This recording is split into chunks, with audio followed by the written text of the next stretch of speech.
எந்திரிச்சு உட்காருங்க பெரியம்மா. நித்யா, தண்ணி போதும்மா. பெரியம்மா, இன்னும் கொஞ்சம் தண்ணி குடிங்க. இல்லம்மா, போதும். நித்யா, உங்க மாமனார் எங்கன்னு சொல்லுமா. இதே மாமாவுக்கு ஒண்ணு இல்ல, நல்லாதான் இருக்காங்க. உங்களுக்கே காபி கொடுக்கணும்னு டாக்டர் சொன்னாங்களா, அதனால கடையில போய் காபி வாங்க போயிருக்காங்க. என்கிட்ட போய் சொல்லாத நித்யா. தெருவுல உங்க மாமனார் மயங்கி கிடந்தாரு, நான் பார்த்தேன். அவருக்கு என்னாச்சுன்னு சொல்லுமா. இது உண்மையதான் சொல்றேன். நீங்க இப்படி கஷ்டப்பட வேண்டிய அவசியமே இல்ல. மாமா உங்களுக்காக தான் காபி வாங்க போயிருக்காங்க.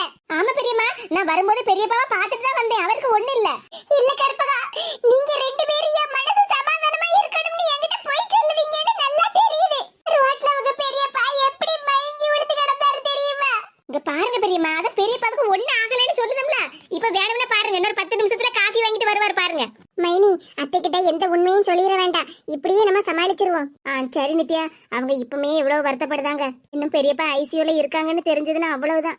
நித்யா, நீ ஏதாவது சாப்பிட்டியா? காலையில சாப்பிட்டு வந்ததா மைனி, இப்ப மத்தியானம் எதுவும் சாப்பிடல. நானும் நீ போன் பண்ண அவசரத்துல வந்துட்டேனா, உனக்கு சாப்பாடு கூட எடுத்துட்டு வராம வந்துட்டேன் பத்துக்க. பரவாயில்ல மைனி, எனக்கு இப்ப வயிறு ஒன்னும் பசிக்கல. அப்படியே பசிச்சதுன்னா அங்க உள்ள கேண்டீன்ல சாப்பிட்டுக்கிடுதேன்.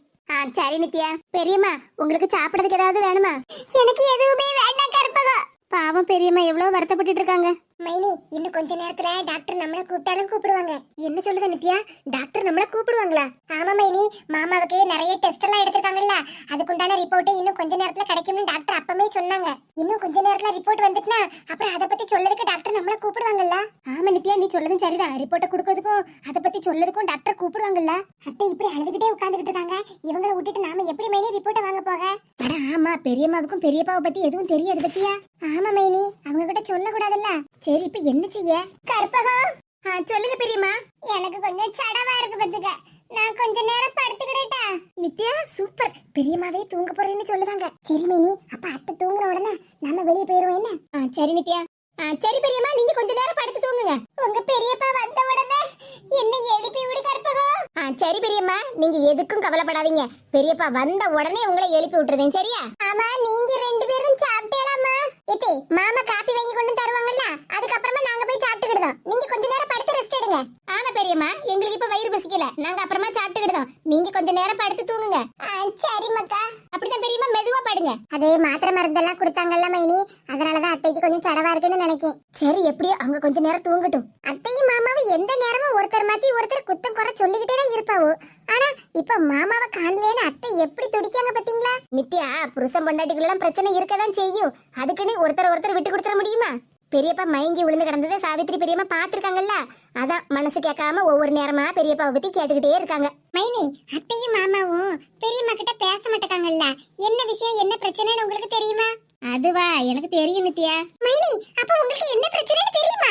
ஆமா, தெரியும்னு சொல்லுதம்ல நித்யா. மைனி, தயவு செஞ்சு எனக்கு சொல்லுங்க மைனி, என்ன பிரச்சனை ஏது பிரச்சனைன்னு ஒண்ணும் தெரியாம இவ்வளவு நானும் மண்டைய போட்டு குழப்பிக்கிட்டே இருக்கேன். உங்க தம்பிட்ட கேட்டா கூட என்ன ஏதுன்னு கூட சொல்லவே மாட்டாங்க மைனி. சொல்லுங்க மைனி, என்ன பிரச்சனைன்னு சொல்லுங்க மைனி, அதை எப்படியாவது சரி பண்ணிடலாம். இங்க பாரு நித்யா, இங்க நின்று நம்ம எதுவும் பேச முடியாது. அப்புறம் பேசிட்டே இருந்தோம்னா பெரியம்மா முழிச்சிருவாங்க. அட ஆமா, அத்தை முழிச்சிட்டாங்கன்னா அப்புறம் அவ்வளவுதான். சரி மைனி, நம்ம வெளியே போய் நின்று பேசுவோம் வாங்க. மைனி, வெளியே வந்துட்டோம்ல, இப்பயாவது சொல்லுங்க மைனி, என்ன விஷயம்னு. நித்யா, ரொம்ப ஆர்வமா இருக்கே அந்த விஷயத்தை கேட்கறதுக்கு. ஆமா மைனி, இந்த விஷயத்தை உங்க தம்பி கிட்ட எவ்வளவு நாளா நான் கேட்டுக்கிட்டே இருக்கேன் தெரியுமா? மூச்சே விட மாட்டேங்காரு. சரி சொல்லுதேன் கேளு. இந்த பிரச்சனைக்கான விஷயத்த நான் நேர்ல பாக்கல.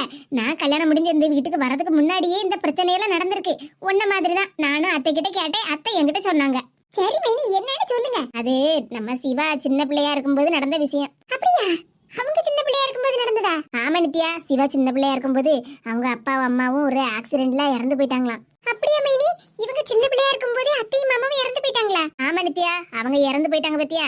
அதுக்கப்புறம் தான் வந்தது பிரச்சனையே. சிவா சின்ன பிள்ளையா இருந்ததுனால அவனை வளர்க்கணும்னு அத்தை ஆசைப்பட்டாங்களாம். இங்கதான் வீட்டுல 4 பசங்களும் ஒரு பொம்பளை பிள்ளையும் இருக்குல்ல, கூட மாட இருந்து அவனும் சேர்ந்து வளர்ந்துக்கிடுவான்னு நினைச்சுக்கிட்டு வீட்டுக்கு கூட்டிட்டு வந்திருக்காங்க. சொக்கலிங்க பெரியப்பாவும் அத்தையோட ஒண்ணு விட்ட தம்பி தானே. ஒரு வாரம் போல சிவா தம்பி இங்க அத்தை வீட்டுல இருந்தான் போல. அதுக்கப்புறம் சொக்கலிங்க பெரியப்பா வந்து நீ இங்கெல்லாம் இருக்க கூடாது, நான் தான் உன்னை வளர்ப்பேன்னு இங்க கூட்டிட்டு வந்துட்டாரு. என்ன மைனி சொல்றீங்க? மாமா இவங்கள கூட்டிட்டு வந்துட்டாங்களா? ஆமா ஆமா, அத்தை வீட்ல இருந்து சிவாவை கூட்டிட்டு போகும்போதுதான் ஒரே பிரச்சனையா. அத்தைக்கு தம்பி மகனை நம்மளே வளர்த்துக்கிடலாம்னு ஒரு ஆசை. ஆனா பெரியப்பாவுக்கு அப்படி இல்ல. அக்காவை தான் கல்யாணம் பண்ணி கொடுத்தாச்சு. இனி அங்க போய் நம்ம தம்பி மகனை வளர்த்தா சரியா வராது. இனி நம்மளே தான் வளர்க்கணும்னு முடிவு பண்ணிட்டாரு போல. அத்தைக்கு நம்ம சொந்த தம்பி பையனை வளர்க்கறதுக்கு நம்ம யார்கிட்ட கேட்கணும்னு ஒரு எண்ணம். ஆனா பெரியப்பாவுக்கு நம்ம அக்காவை கல்யாணம் பண்ணி கொடுத்தாச்சு. அவங்க வீட்டுல போய் நம்ம தம்பி மகன் வளர்றது சரியா இருக்காதுன்னு இவருக்கு ஒரு எண்ணம். ஆனா பெரியப்பாவுக்கு இந்த எண்ணத்துல யார் சொல்லி கொடுத்தாங்கன்னு தெரியல. அத்தைக்கு சிவாவை இங்க விடுறதுக்கு மனசு இல்ல. ஆனா பெரியப்பாவுக்கு அத்தை வீட்டுல சிவாவை விடுறதுக்கு மனசு இல்ல. மைனி, இங்க சொக்கலிங்க மாமாவுக்கு ஒரு பையன் உண்டுல்ல? ஆமா, அந்த அண்ணன் அப்போ ஹாஸ்டல்ல நின்னு படிச்சுக்கிட்டு இருந்தாங்களாம். அத்தைக்கு என்ன நினைப்புனா, சொக்கலிங்க பெரியப்பா அவங்க பையனை ஹாஸ்டல்ல விட்டு படிக்க வச்சுட்டு இருக்காங்க. அப்ப சிவாவை மட்டும் எப்படி வீட்டுல வச்சு ஒழுங்கா வளர்த்து படிக்க வைப்பாங்கன்னு ஒரு நினைப்பு. ஆனா பெரியப்பா சிவாவை அவர் கூடயே கூட்டிட்டு போகணும்னு ஒரே விடாப்படியா இடத்துல இருந்தாராம். அப்ப சொக்கலிங்க பெரியப்பா என்ன நினைச்சாருன்னே தெரியல. உடனே அத்தைக்கு மேல ஒரு பெரிய பழிய தூக்கி போட்டிருக்காரு. என்ன மைனி சொல்லுவீங்க? ஆமா நித்யா, சிவா அவங்க அம்மா அப்பாவுக்கு ஒரே பையன் தானே. சிவாவோட அப்பா வீடு தோட்டம் தரவுன்னு கொஞ்சம் வாங்கி போட்டிருந்தாரு பத்துக்க. சிவாவோட அப்பா சேர்த்து வச்ச சொத்து எல்லாம் சிவாவுக்கு தான் வரும். ஆமா, அந்த சொத்துக்கு ஆசைப்பட்டுதான் அத்தை சிவாவை எடுத்து வளர்க்கறதுக்கு ஆசைப்படுதாங்கன்னு ஒரு பழிய தூக்கி போட்டுட்டாரு. என்ன மைனி சொல்லுவீங்க? ஆமா நித்யா, சொக்கலிங்க பெரியப்பா அத்தைக்கு மேல அவ்வளவு பெரிய பழிய தூக்கி போட்டுட்டாரு. சொத்துக்கு ஆசைப்பட்டுதான் சிவாவை அத்தை வளர்க்க ஆசைப்படுதாங்கன்னு எல்லார்கிட்டையும் சொல்லிட்டாரு. நம்ம சொத்துக்காக தம்பி மகனை வளர்க்க ஆசைப்படுதோம்னு பெரியப்பா இப்படி சொல்லிட்டாரேன்னு அத்தைக்கு ஒரே கோபம். ஆமா மைனி, மாமா இப்படி சொன்னாங்கன்னா பெரியம்மாவுக்கு கோபம் வரதானே செய்யும். பாத்தியா நித்யா, நீயே இப்படி சொல்லும்போது அத்தைக்கு கோபம் வரதானே செய்யும். அப்புறம் மாமா தான் அத்தை கிட்ட உனக்கு இந்த பழி சொல்லலாம் தேவையில்லை, நீ பாசத்தோட வளர்க்கணும்னு நினைப்பா. ஆனா அவங்களுக்கு இதெல்லாம் புரியாது. சிவா அவங்க பெரியப்பா கிட்டயே வளரட்டும்னு சொல்லிட்டாங்க. ஆனா இவங்க ஹாஸ்டல்ல நின்னுலாம் படிச்சேன்னு சொன்னாங்க. ஆமா, சொக்கலிங்க பெரியப்பாவோட பையனும் ஹாஸ்டல்ல தானே படிச்சாங்க. அதே ஹாஸ்டல்ல சிவாவையும் சேர்த்து விட்டுட்டாங்க. சிவாவை கொண்டு ஹாஸ்டல்ல சேர்த்ததுலயும் அத்தைக்கு ரொம்ப கோபம் பெரியப்பா மேல. இப்படியே ஒவ்வொருத்தரும் ஒவ்வொன்னு சொல்ல சொல்ல அத்தைக்கும் பெரியப்பாவுக்கும் ஒருத்தர் மேல ஒருத்தர் கோபம் தான் அதிகமாச்சு. ஆனா பெரியப்பா இப்படி அத்தை மேல பழிய போட்டத சாவித்திரி பெரியம்மாவுக்கு பிடிக்கவே இல்ல. சாவித்திரி பெரியம்மா பெரியப்பா இந்த மாதிரி எல்லாம் பழிய போட்டு பேசிட்டாங்கல்ல, அதுக்காக அத்தை கிட்ட வருத்தப்பட்டு மன்னிப்பு வேற கேட்டாங்களாம். நீங்க எதுவும் வருத்தப்படாதீங்க மைனி, நீங்க எப்படி சிவாவை நல்லபடியா பாத்துக்கிடுவீங்களோ அதே மாதிரி நானும் பாத்துக்கிடுவேன்னு சொன்னாங்களாம். சாவித்திரி பெரியம்மா சொன்னதை கேட்டு அத்தையும் கொஞ்சம் மனசமாதானமா இருந்தாங்களாம். தம்பி பொண்டாட்டி நம்மளை பத்தி நல்லா புரிஞ்சுக்கிட்டா. ஆனா தம்பி நம்மளை பத்தி புரியாம இப்படி சொல்லிட்டானேன்னா அத்தைக்கு பெரியப்பா மேல பயங்கர கோவம். அன்னையில இருந்து பேச்ச விட்டதுதான். இத்தனை வருஷமாச்சு அத்தையும் பெரியப்பாவும் ஒருத்தர் பேசிக்கிட்டதே கிடையாது. அதே மாதிரி பெரியப்பாவும் சாவித்திரி பெரியம்மாவை அத்தை கிட்ட பேச விட்டதே கிடையாது. இந்த விஷயம் எல்லாத்தையும் நான் கல்யாணம் பண்ணி இந்த வீட்டுக்கு மருமகளா வந்த உடனே அத்தை என்கிட்ட சொன்னாங்க. அதுக்கப்புறம் நானும் எப்படியாவது சாவித்திரி பெரியம்மாவை அத்தை கிட்ட பேச வச்சிடணும்னு ரொம்ப நாளா முயற்சி பண்ணினேன். ஆனா ஒன்னும் சரியா வரல. இவ்வளவு விஷயம் நடந்திருக்கா? ஆமா நித்யா. மைனி, எப்படியாவது சாவித்திரி அத்தையா பெரியம்மா கூட பேச வச்சிடணும். அப்பதான் சாவித்திரி அத்தையும் கொஞ்சம் மனசு சமாதானமா இருப்பாங்க. பாக்கலாம் நித்யா, நேரம் காலம்லாம் எப்படி அமைதோ யாருக்கு தெரியும். மைனி, டாக்டர் எப்படியும் இப்ப வந்திருப்பாங்க. நாம நேர்லயே போய் என்ன ரிப்போர்ட்னு கேட்டுருவோமா? சரி நித்யா, நம்ம நேர்லயே போய் கேட்டுருவோம். டாக்டர். Yes, come in. வாங்கம்மா, நீங்க தானே சொக்கலிங்கம் அவரோட ரிலேஷன்ஸ்? எஸ் டாக்டர், நாங்க தான். அவங்களோட டெஸ்ட் ரிப்போர்ட் கிடைக்கும்னு சொன்னீங்கல்ல, அதான் நேர்ல உங்களை பார்க்க வந்தேன் டாக்டர். நானே உங்களை கூப்பிடலாம்னு தான் இருந்தேன், நீங்களே வந்துட்டீங்க. டாக்டர், எங்க மாமாவுக்கு என்ன ஆச்சு? இங்க பாருங்கம்மா, பேஷண்ட்டுக்கு லேசா நெஞ்சு வலி மாதிரி வந்திருக்குமா, அதனால தான் அவரு மயங்கி விழுந்திருக்காரு. நெஞ்சு வலியா? டாக்டர் என்ன சொல்லுவீங்க? லேசா நெஞ்சு வலிதாம்மா, இப்போ ஒன்னும் பிரச்சனை இல்ல. டாக்டர் என்ன சொல்லுவீங்க? ஆமாம்மா, பயப்படும்படியாலாம் ஒன்றும் இல்லை, ஆனாலும் கொஞ்சம் கேர்ஃபுல்லா இருக்கணும். ஆமாம்மா, வயசாகுது இல்ல, அவருக்கு ஸ்ட்ரெஸ் எல்லாம் அதிகமா கொடுக்க கூடாது. அதே மாதிரி அவரு மனசு கஷ்டப்படுற மாதிரி கோவப்படுற மாதிரி எல்லாம் எந்த விஷயத்தையுமே அவர்கிட்ட சொல்லிடக்கூடாது. டாக்டர், அப்படின்னா அவரை இப்போதைக்கு வீட்டுக்கு கூட்டிட்டு போக முடியாதா?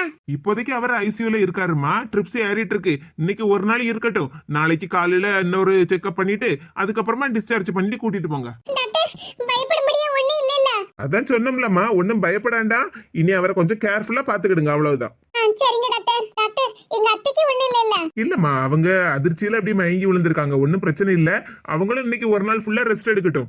சரிங்க டாக்டர். டாக்டர், பெரியப்பாவுக்கு சாப்பாடு ஏதாவது கொடுக்கணும்ல டாக்டர்? வாங்கிட்டு வரட்டுமா? இப்ப சாப்பாடு எதுவும் கொடுக்க வேண்டாமா, அவர் இப்ப நல்லா ரெஸ்ட் எடுத்துட்டு இருக்காரு. நாங்க வேணுங்கிறப்ப உங்களை கூப்பிடுதோம், சரியா? சரிங்க டாக்டர். நித்யா, வா போவோம். இந்தாங்கம்மா, இதான் அவரோட ரிப்போர்ட், இதையும் வச்சுக்கிடுங்க பத்திரமா. சரிங்க டாக்டர். சில்பா, உனக்கு பொரிச்ச மீன்னா ரொம்ப பிடிக்கும்ல, இந்த சாப்பிடு. கண்ணம்மாக்கா, கற்பக்கா மாதிரியே உங்களுக்கும் நல்ல மனசு, தாராள குணம். என்ன சொல்லுத சில்பா? பின்ன என்னக்கா, எனக்கு பொரிச்ச மீன் பிடிக்கும்னு சொல்லிட்டு நீங்க கூட சாப்பிடாம எனக்காக செஞ்சு தந்திருக்கீங்கல்லக்கா, அந்த மனசுதான்க்கா கற்பக்காவுக்கும் உண்டு. நீ வேற, நான்லாம் எங்க அக்கா மாதிரிலாம் ஒண்ணும் கிடையாது. அப்படியெல்லாம் சொல்லாதீங்கக்கா, நீங்களும் கற்பக்காவும் ஒண்ணுதான். செல்பா, சில்பா, நான் இன்னைக்கு ஊருக்கு போறேன்னு சொன்னோம்ல, அந்தால அனுசாதான் மீன் எல்லாம் நிறைய வாங்கி பொரிச்சு தந்தா பத்துக்க. சரி மத்தியானம் சாப்பிட்டுக்கிட்டு மீதி இருக்கப்பட்ட மீன் எல்லாம் வீட்டுக்கு கொண்டுட்டு போய் நம்ம ராத்திரி வச்சு சாப்பிடலாம்னு நினைச்சேன் பத்துக்க. ஆனா இப்ப எங்க அக்கா ஆஸ்பத்திரிக்கு கிளம்பி போயிட்டால, அதனால இப்ப என்னால ஊருக்கு கிளம்ப முடியாதுல்ல. அதனால என்னால முடிஞ்ச அளவுக்கு பொரிச்ச மீன் எல்லாம் தின்னுட்டேன் பத்துக்க. மீதி இந்த 3 துண்டு மீன் இருந்துச்சா, அப்புறங்க அடுக்கலையில வச்சா பூனைகன்னு தின்னுட்டு போயிடக்கூடாதுன்னுதான் வாங்கிட்டு தந்தா பத்துக்க. நல்லா தின்னு